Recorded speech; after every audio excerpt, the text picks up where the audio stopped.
Hello అందరికీ. Last వీడియోలో చెప్పాను కదా, వాళ్ళకి కొన్ని గేమ్స్ అవన్నీ కండక్ట్ చేశానని.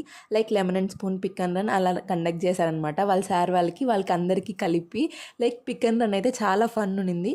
ఇంకా ఆ తర్వాత ఫ్లాష్ మూవ్ జరిగిందనమాట. చూసేయండి ఎలా చేశారో.